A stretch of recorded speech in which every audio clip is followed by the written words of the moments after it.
Welcome back to Resistance Chicks. I'm Michelle. This is my sister Leah. We are coming to you April 27th, 2017. We it's want Thursday. Common Core to be no more. And we're actually really excited about this. Yes, good news today.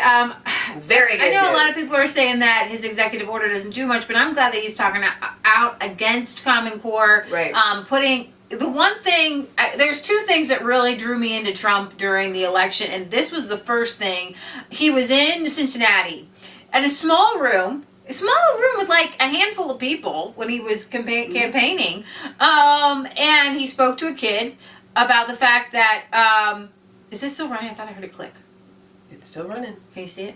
Yep. Okay. It's still blinking. So, anyways, he told the kid that he wanted to give his parents greater control over his education and not have somebody in Washington tell him what his education should be and give him more choice. And I was like, wow, Trump.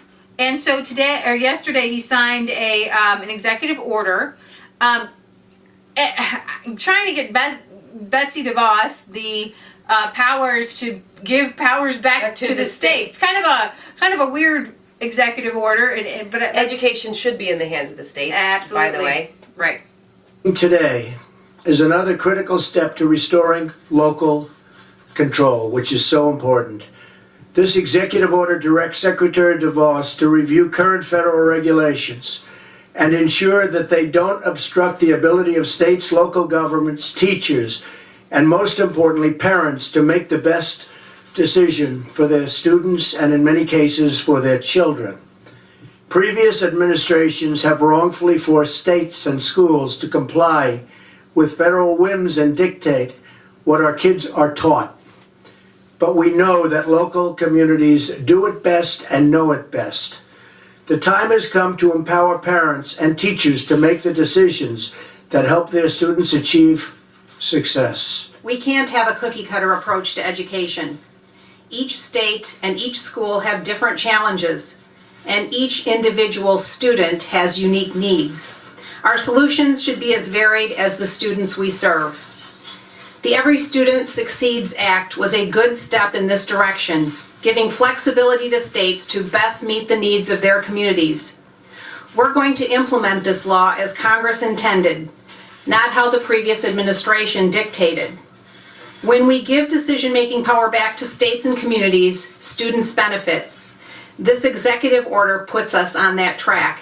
So I thank the President for signing this executive order and for his commitment to an education policy that puts students first. And then he's got Lily signed his little thing, and so I wanted to read just a short little clip from the blip from the Federalist Papers. One of Donald Trump's campaign's promises was to get rid of Common Core, a failed experiment in which the federal government took over the educational standards of our children. And there's a lot of Islam in Common Core, by the way. And sure enough, yet another of Trump's campaign promises is coming to pass. What happened to Common Core? On Monday, Education Secretary Betsy DeVos said that Common Core is dead. There really isn't any Common Core anymore, and each state is able to set the standards for their states. She said they may elect to adopt very high standards for their students to aspire to and work towards, and that will be up to each state. Rather than focus on the national standard, DeVos said the department is focusing on the Every Student Succeeds Act, passed in December 2015, but still in the implementation process, it gives the states far greater authority in how to rate and address school performance. What's the new standard? There isn't one really. The new rule also prohibits the Department of Education from influencing states to adopt Common Core, which our federal government pretty much tried to make everybody do, which required states to enact federal standards to receive funding depending on their performance. Of course, it still exists.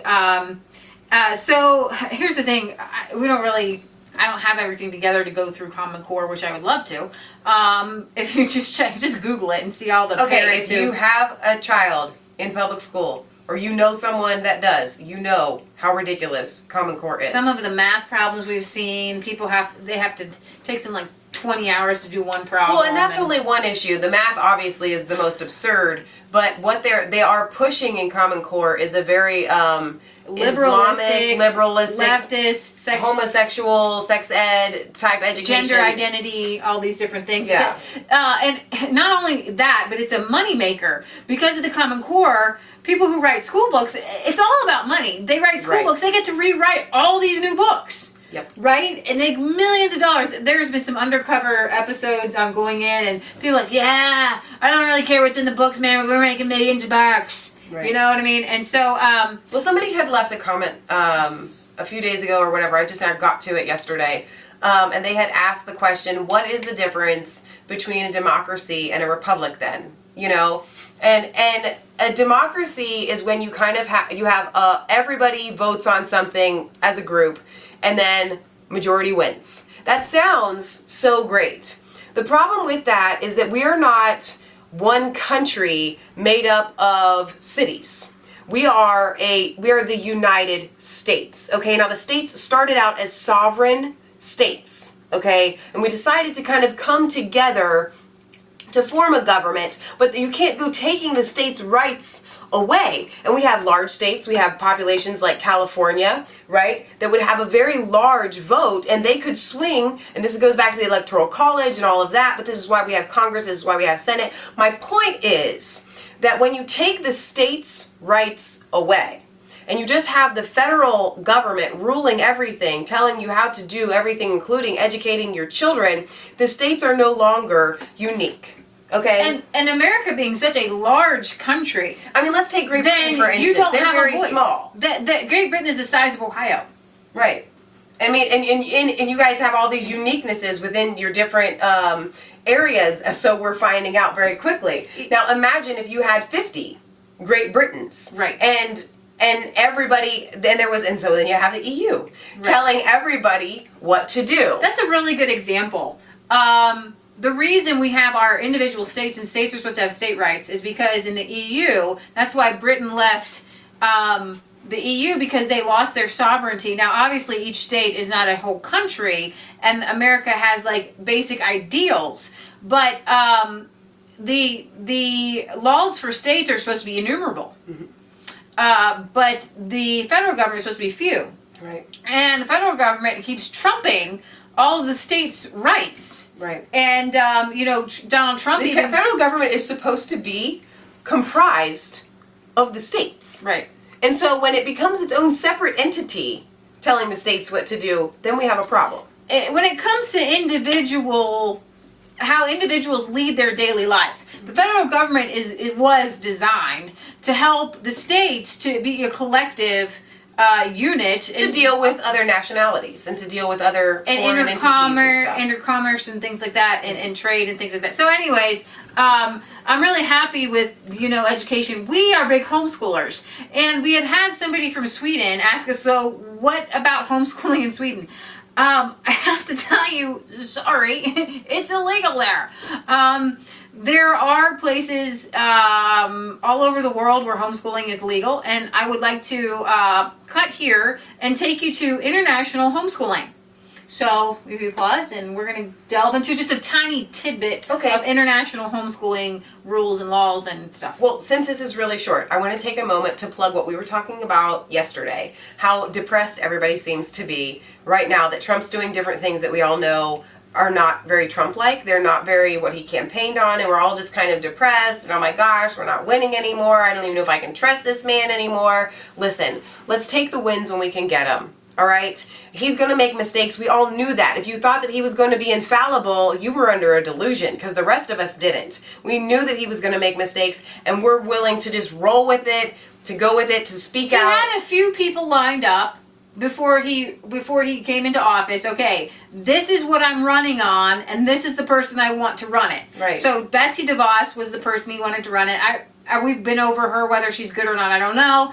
But she did help found a charter school. She's into charter school. She's into school choice and vouchers and things like that, which I'm actually for vouchers, even though I'm against property taxes, because if I think that once we start to get people the ability to change and do education with their own two hands, they'll realize they'll take more of their power into their own hands. But my point was, this is one of those moments where you can say, we have a win. We've got to win, guys. So just get back excited. Stop with the Trump train thing, okay? There's no riding it. There's no non-riding it. There's being an American citizen, okay? And there's being excited. There's being excited about the changes that are happening. Like every time Trump does something, either way. The Trump train is you. You are the wheels. This is a Fred Flintstone car. defeat is they're you. We go forward with you as a group. We're a group. We talk things over. We're the people, and we get to talk.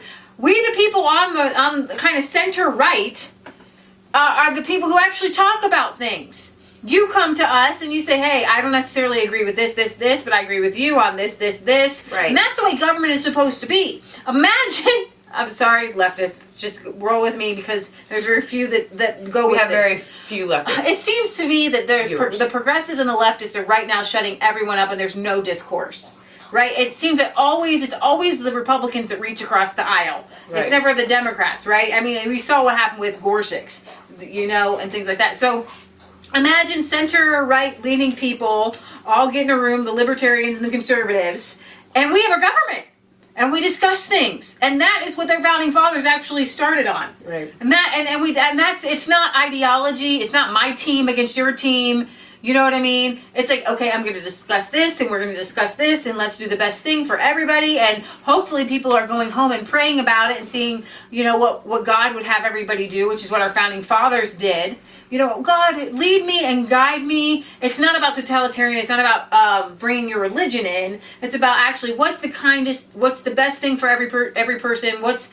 How does this law align with people's natural God-given rights? Yeah. And things like that. That's why you get in the alone with God and you read the Word of God and you're like, okay, does this law deprive someone of the right to life, liberty, and property? Does it ensure somebody has right, liberty, and property in the pursuit of happiness? Then this is a law that we should have. Maybe we should get rid of this one because it takes away somebody's rights to life, liberty, and property. And so this is what we discuss and what we debate, and we can hotly debate it. But at the end of the day, I'm your friend, you're my friend, and we care about each other, and we care about our country, and we care about the world, things like that. But there seems to be this us against them against us, and it doesn't. That's why we're deadlocked all the time. Right. Okay, you guys, this is Leah Michelle signing off this segment for Resistance Chicks, where it's not just a conspiracy theory if it's a truth. Don't forget to like, comment, and subscribe to Mass Faith 3 and Resistance Chicks. Ring the bell for notifications. Find us on Facebook. Follow us on Twitter. We love you. God loves you. God bless. And this is a win. It's not a huge win, but it is still a win, so get excited. Common Core. I love it. I was so excited when I just said it's not huge, but that specific part of it is huge. I think it is. I think it's huge. I don't think it's huge. I think it's huge.